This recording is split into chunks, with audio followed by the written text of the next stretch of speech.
एक बात बताओ, एमसीक्यू में आप ज्यादातर देखोगे तो ज्यादातर एमसीक्यू का आंसर सी रहता है, ऐसा मैंने एनालाइज किया है।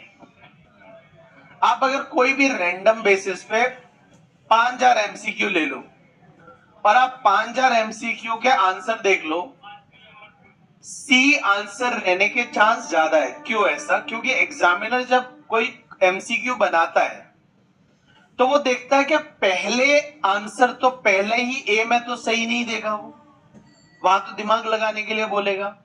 फिर दूसरे में भी वो सोचेगा मैं सही नहीं दूं, फिर उसको लगेगा तीसरे में सही दे देता हूं, चौथे में बोलेगा, बाद में थक जाता है, बोला कुछ भी दे दो करके, ठीक है।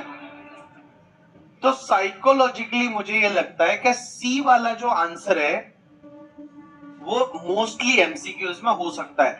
अब आप ऐसा नहीं है कि एग्जाम में अगर कुछ भी नहीं आ रहा हो तो सब में सी सी सी सी सी, तो प्रोबेबिलिटी 30-40% तो सही होने की रहती है करके, ठीक है।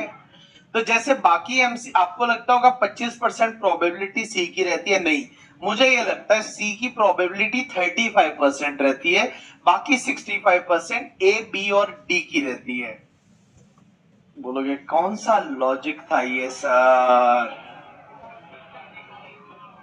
एक और चीज ध्यान रखना, एग्जाम में जब भी आप पॉइंट्स लिखते हो ना, पॉइंट्स, जैसे आप ऐसे कोई भी क्वेश्चन में आपको कुछ, जैसे लॉ के पेपर में या कई टेक्स्ट में तो नॉर्मली ऐसा होता नहीं, जहां आपको बहुत सारे पॉइंट्स लिखने होते हैं, तो आप जैसे लिखते हो 1 2 3 4 5 6 7 8, और मान लो 8 मार्क का क्वेश्चन है और आप ऐसे 8 पॉइंट लिख रहे हो, ये कभी भी 1 2 3 4 नहीं लिखने का, आपको लिखने का A B C D E F G H, ऐसा लिखने का।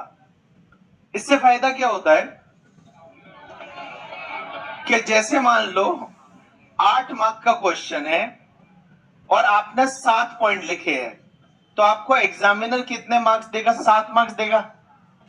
हाँ, क्योंकि उसको दिख रहा है आपने 7 पॉइंट लिखे हैं। बट अगर आप एबीसीडी लिखोगे तो उसको थोड़ी पता है कि जी 7वें नंबर पे आता है।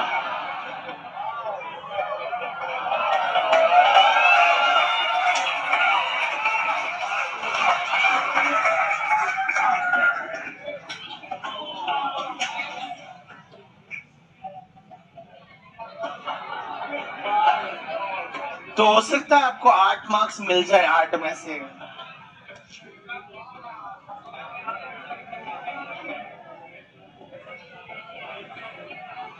ये बोलता है 3 पॉइंट ही आते हो तो एबीसी लिखो।